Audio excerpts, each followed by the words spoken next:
Hello दोस्तों, आप सभी का टारगेट क्लासेस में स्वागत है।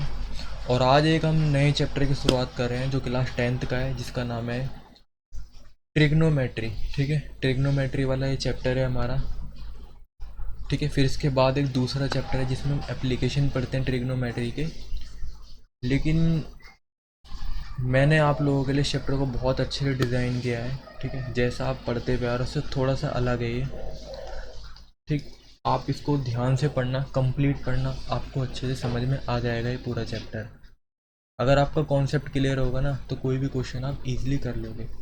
बहुत सारे मेथड बताऊंगा, ठीक है आपको मैं।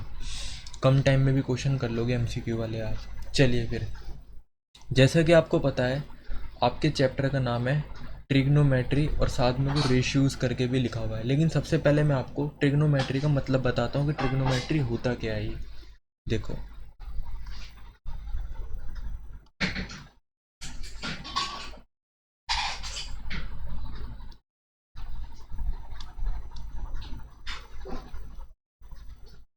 सबसे पहले हम बात करते हैं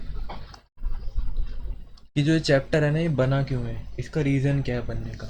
ठीक है, अच्छा आपने देखा होगा जैसे बड़ी बड़ी बिल्डिंग होती है, जैसे बड़ी बड़ी बिल्डिंग है, मान के चलो ये कोई बिल्डिंग होगी। ठीक है, और ये आप खड़े हो और आप चाहते हो कि इस बिल्डिंग की आप हाइट बता दो। ठीक है, या फिर ये बिल्डिंग आपसे कितनी दूरी पर है।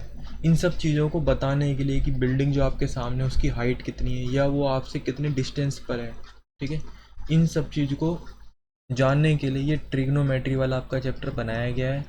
क्योंकि ऐसा होता है, अब देखो बिल्डिंग तो इतनी बड़ी है आपके सामने है। ठीक है, आप तो इसे बता ही नहीं पाओगे क्योंकि आपके पास तो कैसे कोई चीज़ है नहीं जिससे आप इसकी हाइट मेज़र कर सको।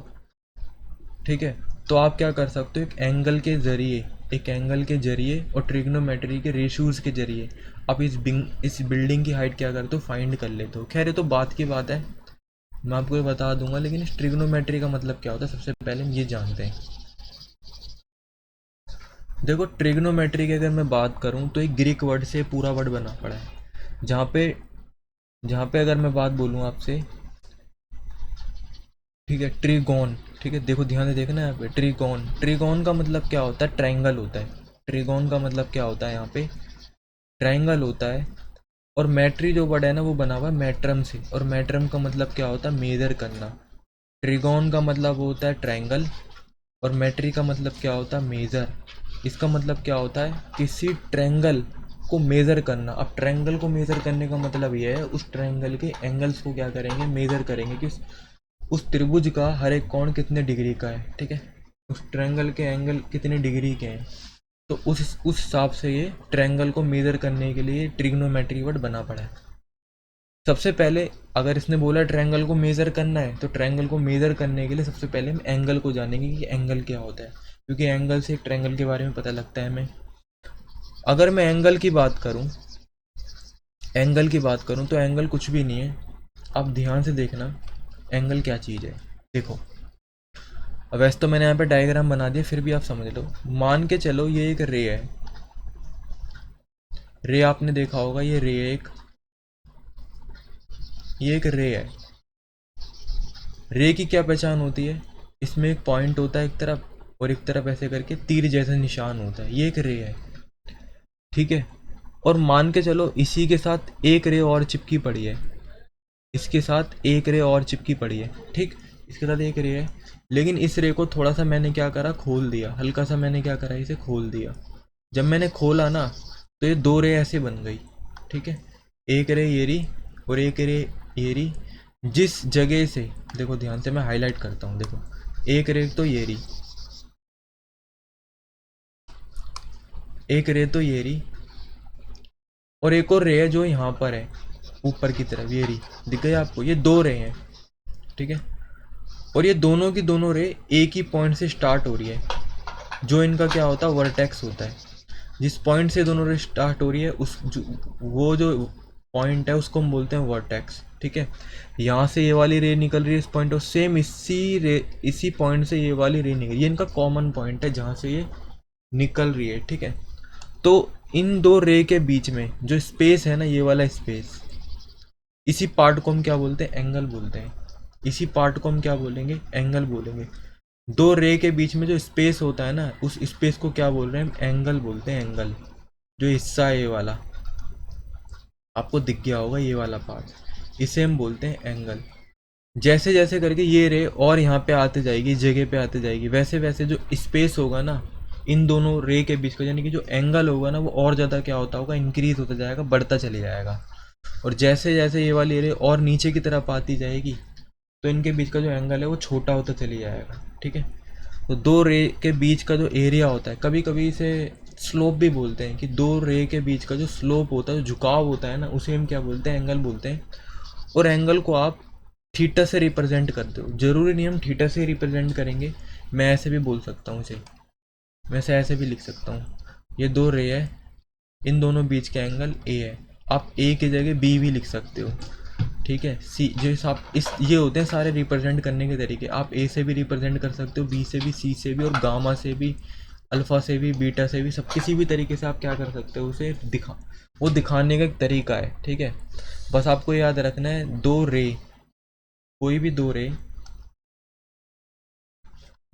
कोई भी दो रे हो गई, उनके जो बीच का जो एरिया होता है, जहाँ पे उनका स्लोप होता है, उसी जगह को हम एंगल बोलते हैं। और एंगल को theta, gamma, beta, A B C D, कुछ भी आप रिप्रेजेंट कर लो, किसी भी तरीके से आप रिप्रेजेंट क्या कर सकते हो, कर सकते हो।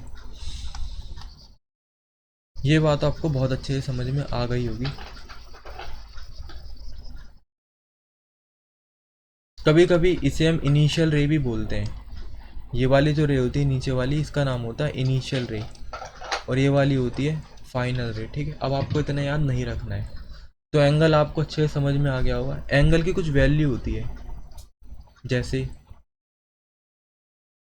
जैसे इन दो रे के बीच में जो एंगल बन रहा है, हो सकता है वो 60 डिग्री का है, हो सकता है ये एंगल जो है हमारा, हो सकता है ये एंगल आपका 70 डिग्री का भी हो सकता है ये एंगल 90 डिग्री का भी हो।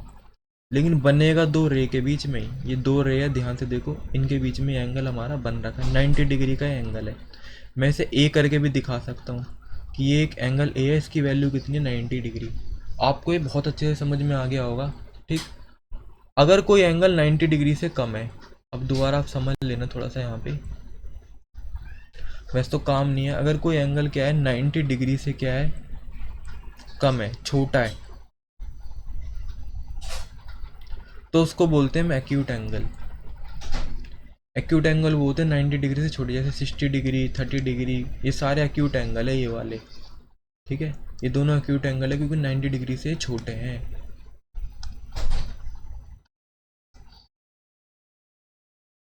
चलिए, अब हम आगे बढ़ते हैं। आपने एंगल को जाननी है। अब हम बात कर रहे हैं राइट एंगल ट्रायंगल की बात कर रहे हैं। राइट एंगल ट्रायंगल होता क्या है? ठीक है। क्योंकि राइट एंगल ट्रायंगल जब आप समझ जाओगे ना बहुत अच्छे से, तभी आप ट्रिग्नोमेट्री वाले चैप्टर को बहुत अच्छे से समझ पाओगे। सबसे पहले याद रखो, राइट एंगल ट्रायंगल वो ट्रायंगल होता है, राइट एंगल ट्रायंगल वो ट्रायंगल होता है, जैसे ये ट्रायंगल बनाया मैंने, 3 साइड का ये ट्रायंगल है। और अभी तो मैंने लिख दिया वैसे यहाँ पे, राइट एंगल ट्रायंगल वो होता है जिसमें एक एंगल 90 डिग्री का होगा।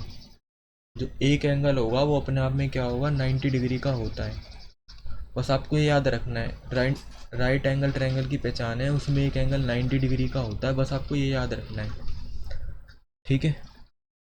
तो राइट एंगल ट्रायंगल में क्या होगा, एक एंगल 90 डिग्री का होना चाहिए, one angle is to be 90 degree. अगर ये एंगल 90 डिग्री का होगा ना, तो जो बाकी दो एंगल है जो इस जगह पे बनेंगे और इस जगह पे जो एंगल बनेंगे, वो हमेशा याद रखना 90 डिग्री से छोटे होने चाहिए। वो हमेशा क्या होने चाहिए, 90 डिग्री से छोटे। मैं आपको समझाता हूँ एग्जाम्पल से। सपोज करो, मान के चलो किसी ने बोला ये एंगल 91 डिग्री है और ये 90 डिग्री है। ठीक है। अब मैंने आपको पहले ही बता दिया कि राइट एंगल जो ट्रायंगल होगा, जिसे हम समकोण त्रिभुज बोलते हैं, उसमें अगर एक एंगल 90 डिग्री आ गया ना, तो दूसरा एंगल किसी भी केस में 90 डिग्री से बड़ा हो ही नहीं सकता। 90 डिग्री से बिल्कुल बड़ा नहीं होगा, बल्कि 90 डिग्री से सारे एंगल क्या होंगे, वो छोटे होंगे। 90 डिग्री से छोटे का मतलब वो एक्यूट एंगल होंगे, यानी कि ये वाले एंगल और ये दो एंगल हमेशा ऑलवेज 90 डिग्री से छोटे होंगे, और जिनको हम एक्यूट एंगल बोलते हैं। Other remaining angles are acute angle. जो बाकी दो बच गए वो रिमेनिंग क्या होने चाहिए, एक्यूट एंगल होने चाहिए। पहली प्रॉपर्टी तो ये हो गई इसकी, कि राइट एंगल ट्रायंगल में एक एंगल 90 डिग्री का होगा और बाकी दो एंगल क्या होंगे, 90 डिग्री से स्मॉल एंगल होंगे, छोटे एंगल होंगे। ये पहली प्रॉपर्टी है इसकी। अब आइए दूसरी प्रॉपर्टी में, कि दूसरी प्रॉपर्टी क्या है राइट एंगल ट्रायंगल की।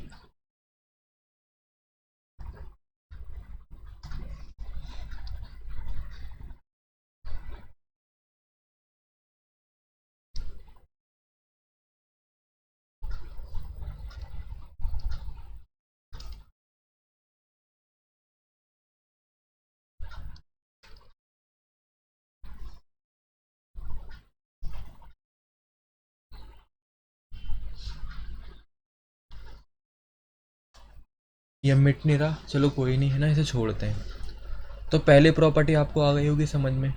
अब राइट एंगल ट्रायंगल की दूसरी प्रॉपर्टी क्या होती है, देखो। ये नोट को बहुत अच्छे समझना आप, ये नोट का मतलब क्या है, ये चीज।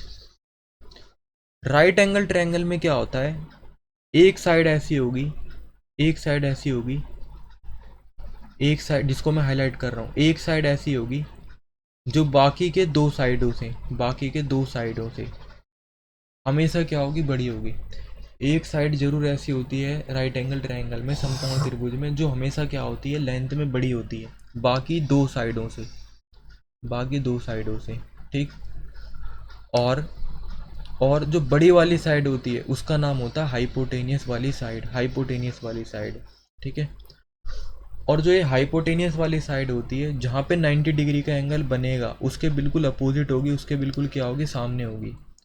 आपको मेरी बात हमेशा याद रखनी है, राइट एंगल ट्रायंगल में एक एंगल, एक कोण ऐसा होगा 90 डिग्री का होगा, और इस ट्रायंगल में एक साइड बहुत बड़ी होगी, बाकी दो साइडों से मतलब बड़ी साइड होगी, ठीक है।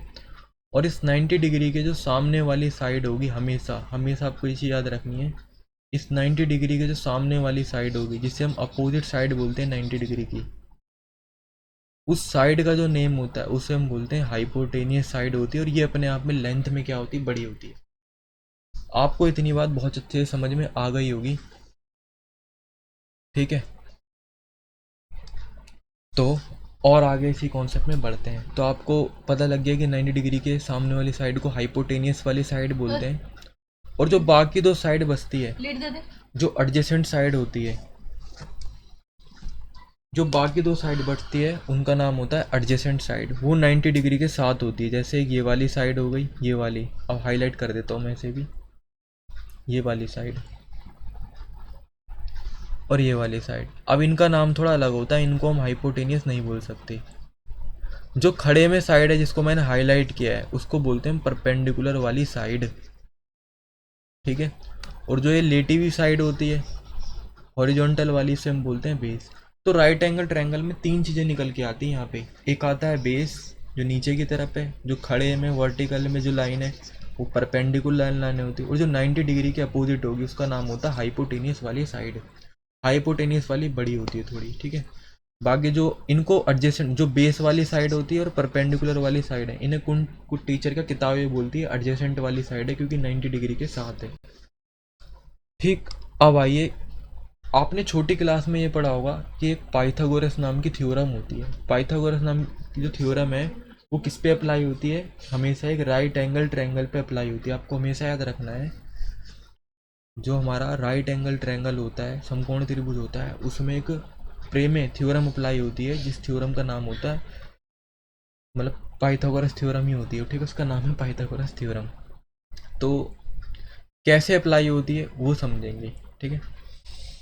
देखो, हमेशा आपको एक चीज़ याद रखनी है, जो ये हाइपोटेनियस वाली साइड है, जो इसका स्क्वायर होगा, जो इसका वर्ग होगा, हमेशा किसके बराबर होगा, वो इस बेस वाली साइड के स्क्वायर के प्लस इस परपेंडिकुलर वाली साइड के स्क्वायर के। यानी कि अगर मैं इस नीचे वाली साइड यानी कि बेस वाली साइड का स्क्वायर करूं प्लस परपेंडिकुलर वाली साइड का स्क्वायर करूं, तो वो ऑलवेज किसके किसके स्क्वायर के बराबर होगा, इस हाइपोटेनियस वाली साइड के स्क्वायर के क्या होगा, बराबर होगा। यानी कि इसका स्क्वायर हमेशा इस 90 डिग्री के सामने जो भी साइड है हाइपोटेनियस, इसके स्क्वायर के क्या होती है, इक्वल होती है हमेशा, ठीक है। अगर ऐसा केस मतलब अगर ऐसा होता है कि हाइपोटेन्यूज का स्क्वायर बेस के स्क्वायर और परपेंडिकुलर के स्क्वायर का इक्वल है, तो होगा क्या, वो ट्रायंगल अपने आप में एक राइट एंगल ट्रायंगल होगा और उसका एक एंगल कितने डिग्री का होगा, 90 डिग्री का होगा। अब हम थोड़ा सा चेक करेंगे कैसे। ठीक है, आपको मैं चेक करना भी सिखा देता हूँ यहीं पे।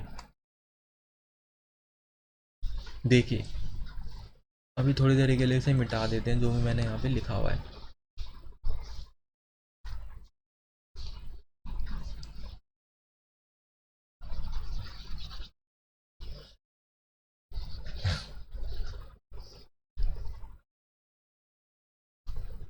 चलिए देखो, ये 90 डिग्री है, इसके सामने वाली अपोजिट वाली साइड हो गई हाइपोटेनियस, ये नीचे वाली साइड बेस, और जो खड़े में ये क्या परपेंडिकुलर है। तो मान लेते हैं जो ये हाइपोटेनियस वाली जो लाइन है, जो भुजा है या साइड है, ये 5 सेंटीमीटर की है, और जो ये परपेंडिकुलर वाली साइड है ये 3 सेंटीमीटर की है, और जो ये बेस वाली साइड है, नीचे वाली जो साइड है, ये 4 सेंटीमीटर की है। ठीक है, ठीक है, और मान के चलो यहाँ पे 90 डिग्री नहीं दे रखा, थोड़ी देर के लिए मिटाते हैं। और मान के चलो यहाँ पे हाइपोटेन्यूज भी नहीं दे रखा, यहाँ पे बेस भी नहीं दे रखा, यहाँ कुछ नहीं दे रखा आपको, बस ये बोला गया है आपसे कि जो एक, इसके नाम लिखते हैं, जो ए बी वाली साइड है वो 3 सेंटीमीटर की है। ठीक है, और जो ए सी वाली साइड है, जो ए सी वाली साइड है वो 5 सेंटीमीटर की है, और ए बी वाली जो साइड है वो आपकी 3 सेंटीमीटर की है, और बी सी वाली जो साइड है वो कितने सेंटीमीटर की, 4 सेंटीमीटर की है। अब आपसे बताओ, क्या ये अपने आप में एक राइट एंगल ट्रायंगल है या नहीं है। ठीक है, मैंने आपको पहले ही बताया था कि राइट एंगल ट्रायंगल तभी होगा जब उसमें पाइथागोरस थ्योरम क्या होगी, अप्लाई होगी। अगर वो हो जाती है तो ये राइट एंगल ट्रायंगल होगा, इसका एक एंगल ऑटोमेटिक ही क्या हो जाएगा, 90 डिग्री हो जाएगा। अभी हमें एंगल नहीं पता अभी इसका क्या है, कुछ एंगल नहीं पता। ठीक है, अब देखते हैं क्या ये पाइथागोरस थ्योरम को फुलफिल कर पा रहा है या नहीं। तो पाइथागोरस थ्योरम क्या बोलती है कि हाइपोटेनियस का जो स्क्वायर होता है वो बेस का स्क्वायर प्लस परपेंडिकुलर के स्क्वायर के बराबर होता है। तो हाइपोटेनियस क्या है, आपको पता है कि जो ये वाली साइड होती है, ये वाली साइड हाइपोटेनियस होती है ना, ये AC वाली साइड, तो इसकी वैल्यू कितनी है, 5 है।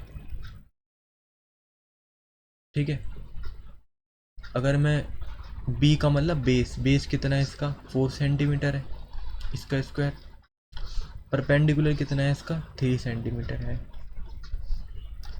5 का स्क्वायर 25, 4 का स्क्वायर 16, 3 का स्क्वायर 9, इधर जोड़ोगे तो 25 आएगा, इधर जोड़ोगे तो 25, देख रहे हो, 25 बराबर 25, 25 बराबर 25। यानी कि ये वाली साइड का जब मैंने स्क्वायर किया और जब मैंने ये वाली साइड का स्क्वायर करा, इनको जोड़ा मैंने, तो इनका योग किसके बराबर आया, इस वाली साइड के स्क्वायर के। ठीक है, आया ना, बेस का स्क्वायर करा 16, इसका स्क्वायर करा 9, इनको जोड़ा तो आया 25, और हाइपोटेनिस का स्क्वायर भी 25, यानी कि दोनों तरफ बराबर है। अगर दोनों तरफ बराबर है, दोनों तरफ बराबर है, तो यानी कि इस ट्रायंगल में पाइथागोरस थ्योरम अप्लाई हो चुकी है, और इसका एक एंगल कितने डिग्री का होगा, 90 डिग्री का होगा। बस आपको याद रखना। वैसे देखो अभी आपको ये समझ में नहीं आएगा, लेकिन आगे धीरे धीरे करके मैं आपको समझा दूंगा इसे अच्छे से। ठीक है, अभी एक बारे में तो समझ में नहीं आएगा आपको ये, पर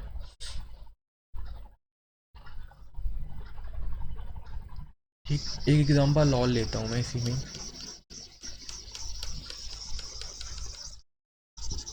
देखो,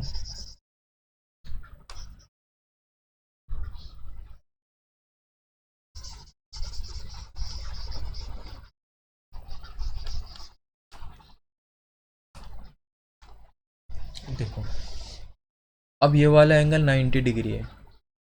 ठीक है, ये एंगल क्या है, 90 डिग्री है।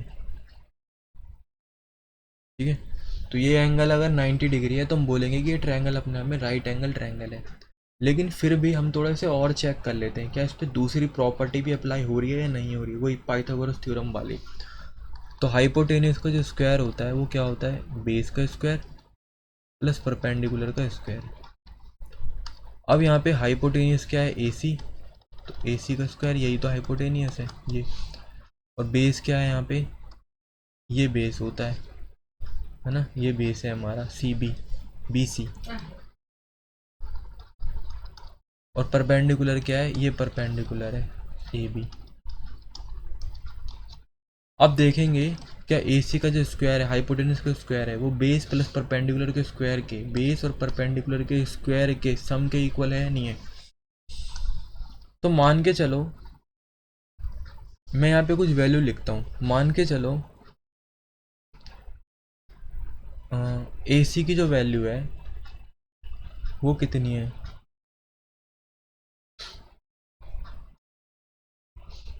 17 है, ठीक, 17 सेंटीमीटर का है ए सी। और जो इसका बेस है वो 11 सेंटीमीटर क्या है, और परपेंडिकुलर है इसका 17 सेंटीमीटर का, सॉरी सॉरी सॉरी 15 का मानते हैं इसे, ठीक है, 15 सेंटीमीटर। आइए, ए सी कितना है इसका 17, यानी कि हाइपोटेनस 17 सेंटीमीटर का है। बेस कितना है इसका 11 सेंटीमीटर का, तो 11 यानी कि 11 का स्क्वायर। और ए बी कितना है इसका 15, यानी कि 15 का स्क्वायर। बस कुछ नहीं करा मैंने, ए सी की वैल्यू थी 17 वो रख दी मैंने, उसका स्क्वायर कर दिया। बी सी की वैल्यू जो थी यहाँ पे, तो बी सी की जो वैल्यू थी वो थी 11, देखो 11 है बी सी की वैल्यू, वो भी रख दी मैंने। और ए बी की वैल्यू कितनी है 15, मैंने वो भी रख दी। अब देखते हैं क्या दोनों तरफ बराबर आ रहा है, बेस प्लस परपेंडिकुलर के स्क्वायर का सम, इन दोनों का योग इसके स्क्वायर के बराबर आ रहा है, इसके वर्ग के बराबर आ रहा है, नहीं आ रहा, चेक कर रहे हैं अब हम इसे। अरे 17 का वर्ग होता है 289, 11 का होता है 121, 15 का होता है 225, ठीक।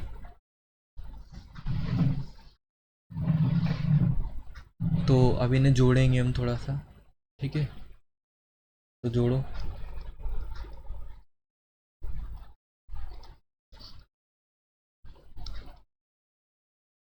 तो ये तो आ रहा है इधर 346, और यहाँ पे क्या आ रहा है, लो लिख दिया मैंने यहाँ पे। अब दोनों साइड तो बराबर नहीं आ रही, तो इसका मतलब क्या है, ये राइट एंगल ट्रायंगल नहीं है, ये राइट एंगल ट्रायंगल नहीं है। अगर दोनों साइड इक्वल आता तो ये राइट एंगल ट्रायंगल होता है।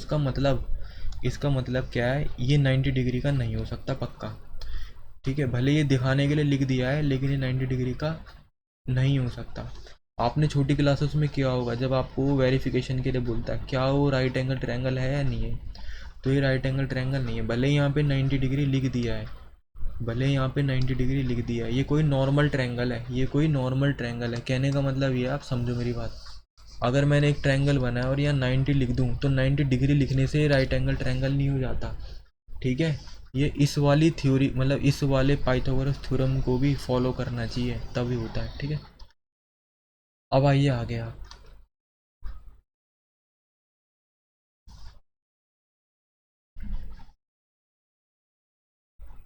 लेकिन उससे पहले कुछ और चीज़ सीखेंगे हम। इसको थोड़ी देर के लिए मिटाते हैं, या मैं आपको उसी पेज में ले चलता हूँ, ठीक है।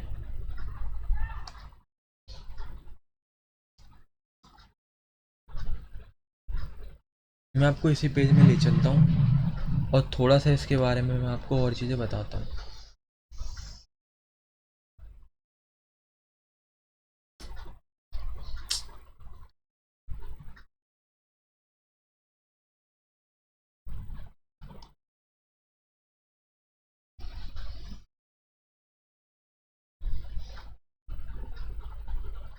चलिए, तो हाइपोटेनियस निकालने का तरीका क्या होता है।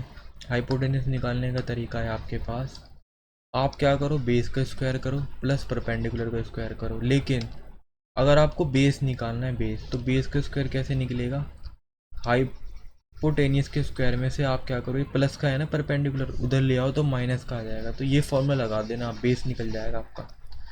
ऐसे अगर आपको परपेंडिकुलर निकालना है, तो परपेंडिकुलर का स्क्वायर निकलता है हाइपोटेनियस का स्क्वायर माइनस बेस का स्क्वायर। ये आपको याद रखना पड़ेगा, तभी आप जल्दी से क्वेश्चन को कर पाओगे, ठीक। तो अब मैं आपको एक और चीज़ बताने जा रहा हूँ, बहुत काम की है। अभी क्या हो रहा है, ये 90 डिग्री है, ये 90 डिग्री है, इसके सामने वाली साइड ऑलवेज हाइपोटेनियस, नीचे वाली साइड बेस, और जो खड़ी वाली साइड है ये परपेंडिकुलर होती है। लेकिन मैं क्या कर रहा हूँ, इस ट्रायंगल को क्या कर रहा हूँ, थोड़ा सा चेंज कर रहा हूँ। चेंज मतलब आप समझना, अब चेंज कैसे करूँगा मैं बता देता हूँ। मैं मिटा रहा हूँ थोड़ी देर के लिए, बहुत सारी चीज़ें मिटानी पड़ेगी मुझे यहाँ पे। आप देखते रहना बस आप, ठीक है। ये सब मिटा दें यहाँ पे हम।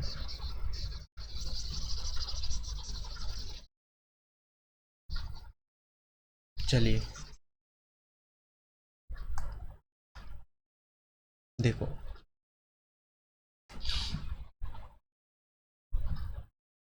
मैं इसी ट्रायंगल की कॉपी ले लेता हूँ, ठीक। मैंने ले ली इसकी कॉपी।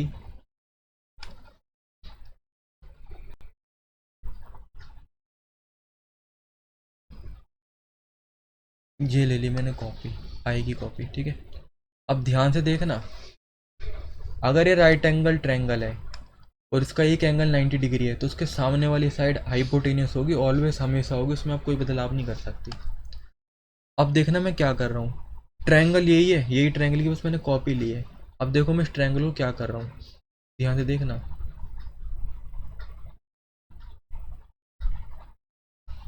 एक सेकंड रुकिए।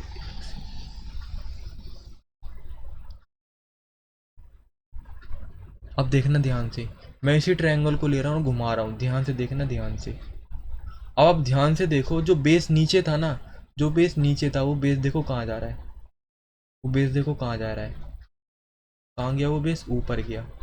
ध्यान से देखो, मैं दोबारा रिवर्स करके घुमा रहा हूँ, देखो बेस नीचे है अभी हमारा। अब मैंने इसे घुमाना चालू किया,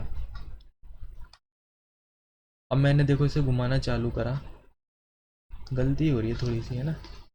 अब घुमाता हूँ, रुको। तो आप ध्यान से देखो, जो बेस है ना इसका, बेस वो ऊपर जा रहा है, देखो ध्यान से देखो। हाइपोटेनियस अभी भी वही है 90 के सामने, देखो हाइपोटेनियस अभी वही है 90 डिग्री के सामने, देखो हाइपोटेनियस जो है अभी भी वही है 90 डिग्री के सामने। लेकिन हुआ क्या, जो बेस नीचे था ना ये, अब ये कहाँ आ गया, देखो ये ऊपर आ गया, आपने देखा भी होगा, ये नीचे बेस था, ये लाइन कहाँ चले गई, ऊपर चले गई, ठीक। और जो ये परपेंडिकुलर ऊपर था ना, जैसे ही गया तो ये परपेंडिकुलर घूम के कहाँ गया, घूम के कहाँ गया, नीचे आ गया, ये परपेंडिकुलर नीचे आ गया। तो क्या, ये गलत है, ये क्या है, गलत है, जबकि नीचे तो क्या होना चाहिए, बेस होना चाहिए, ठीक है। भले ही इसकी पोजीशन चेंज हो गई, लेकिन नीचे कभी परपेंडिकुलर हो नहीं सकता ना, तो नीचे कभी परपेंडिकुलर नहीं होता, नीचे ऑलवेज क्या होता है, बेस होता है। और ऊपर कभी बेस नहीं होता, ऊपर क्या होता है, परपेंडिकुलर होता है, ठीक है। तो कभी भी ऐसी सिचुएशन आएगी तो आप काट के उस जगह को ठीक कर देना, हमेशा याद रखना, जो ये परपेंडिकुलर था ना, परपेंडिकुलर वो नीचे आके बेस बन गया, और जो बेस था वो ऊपर चढ़ के क्या बन गया, परपेंडिकुलर बन गया, और हाइपोटेनियस के साथ कोई भी चेंज नहीं हुआ यहाँ पे। तो ये चीज़ बहुत ज़रूरी है आपके लिए, कभी कभी ऐसी सिचुएशन आएगी जब आपको लगेगा कि यार ये परपेंडिकुलर बेस है, और बेस ही क्या है, परपेंडिकुलर है, जब हम थीटा को अलग अलग जगह से देखेंगे, ठीक है, अलग अलग एंगल से देखेंगे, तब होगा ऐसा। तो बहुत अच्छे से आपको यहाँ तक समझ में आ गया होगा, ठीक है। तो अब अगर मैं इसे दोबारा बनाऊंगा नहीं, लेकिन अब आप ध्यान से समझ सकते हो, बेस ऊपर गया तो बेस ऊपर जाके ये परपेंडिकुलर बन गया, और जो परपेंडिकुलर था वो नीचे आए क्या बन गया, बेस। अब इसका प्रैक्टिकल करने के लिए मैं तुम्हें ना अब समझाता हूँ, रुको, बस ये लास्ट है। अब इसका एक और प्रैक्टिकल कर लेते हैं, देखो अब समझना बहुत अच्छे से। मान के चलो ये साइड कितनी है, 3 है, ये 4 है, ये 5 है, ये हमारा हाइपोटेनियस है, ये हमारा परपेंडिकुलर है, ये हमारा क्या है, बेस है, ठीक। और